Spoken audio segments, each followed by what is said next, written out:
ਨਾਸਿਰਸਾਨਾ ਸਵਾਤ ਤੋਂ ਬਾਅਦ ਸ਼ਮਾਲੀ ਇਲਾਕਿਆਂ ਵਿੱਚ ਵੀ ਜਾਣ ਵਾਲੇ ਸ਼ਹਿਰੀ ਖੌਫਜ਼ਦਾ ਹੋ ਗਏ ਨੇ ਤੇ ਅੱਡੇ ਤੇ ਸਵਾਤ ਸਮੇਤ ਸ਼ਮਾਲੀ ਇਲਾਕਿਆਂ ਨੂੰ ਜਾਣ ਵਾਲੀਆਂ ਗੱਡੀਆਂ ਵੇਲੀਆਂ ਟਰਾਂਸਪੋਰਟਰਸ ਦਾ ਕਹਿਣਾ ਹੈ ਕਿ ਪਹਿਲੇ ਰੋਜ਼ 3 ਤੋਂ 4 ਗੱਡੀਆਂ ਸਵਾਤ ਜਾਂਦੀਆਂ ਸਨ ਪਰ ਹੁਣ ਇੱਕ ਗੱਡੀ ਵੀ ਨਹੀਂ ਭਰੀਦੀ। ਮਜ਼ੀਦ ਜਾਣਿਆ ਮਲਿਕ ਮੁਸ਼ਤਾਕ ਦੇ ਕੋਲੋਂ। जी बिल्कुल असी एक ऐसे अड्डे ते मौजूद हाँ, ऐसी जगह ते मौजूद हाँ, उस ट्रांसपोर्ट ऑफिस च मौजूद हाँ कि सवात दे विच जिहड़ी एक अफसोसनाक वाकया जिहड़ा होया ਉਹਦੇ बाद शहर लाहौर दे विच अड्डियां दे विच काफ़ी ज़्यादा रश लोगों का घट गया। जिथे टिकट नहीं सी मिलती अज उत्थे खाली अड्डे पे ने। मैं अड्डे ते मौजूद हाँ और अड्डे के मैनेजर साहब भी मेरे नाल मौजूद ने, इन्हां नाल गल करदे हां।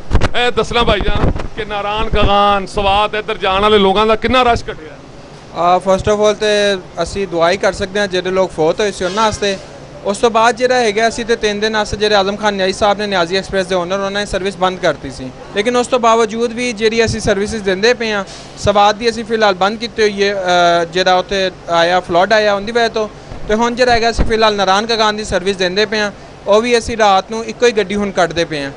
जी बिल्कुल तुसीं इन्हां दी गुफ्तगू जानी तो खुली गल है कि इन्हां दा कहना जिथे 4 गड्डियां सवात ते नारायण कगान वल नूं जांदियां सी अज एक गड्डी जान लग पई है। लोगों का कहना है कि एक दफ़ा माहौल ठीक होएगा तो शायद ये जिहड़े लोगों के ज़हनां दे विच एक गल भरी गई है कि सवात दे विच ये हादसा हो गया और जिन्हां लोगों ने खुद ये हादसे नूं अपनी अखां नाल वेखिया कि किस तरह एक करके एक जान जिहड़ी रुड़दी रही और लोग जिहड़े ने वेखते रहे तो हुण लोग काफ़ी ज़्यादा घट हो गए ने पहाड़ी इलाकों नूं जाण वाले। शुक्रिया मलिक मुश्ताक, तुसीं अपडेट की तरह